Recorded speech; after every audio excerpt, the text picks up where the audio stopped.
உலகப் பற்றுள்ள எண்ணங்களும் கவலைகளும் உன் மன அமைதியை குலைக்க இடம் கொடுக்காதே. உன் கடமைகளை செய்ய வேண்டிய சந்தர்ப்பங்களில் செய்.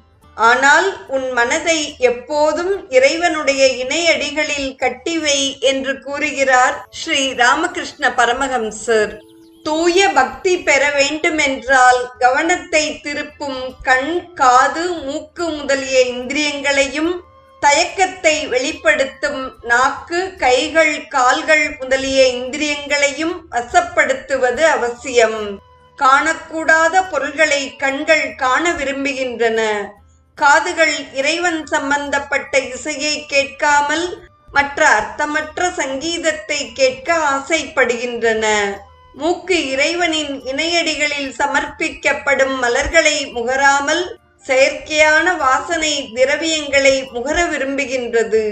ஆண்டவனது துதி பாடவோ அவன் திருநாமத்தை ஜபம் பண்ணவோ விரும்பாமல் நாக்கு வீண் பேச்சிலும் மற்றவர்களை பற்றி அவதூறு கூறுவதிலும் ஆர்வமுடையதாக இருக்கிறது.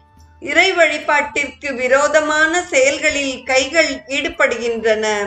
ஆலயங்களை தவிர மற்ற இடங்களுக்கு நடக்க கால்கள் தயாரான நிலையில் உள்ளன. இம்மாதிரியான துர்பாக்கியம் நம்மை வந்து அடையக்கூடாது என்ற நல்லெண்ணத்துடன் ஆதிசங்கர பகவத்பாதர் நமக்காக முருகனிடம் பிரார்த்தனை செய்கிறார்.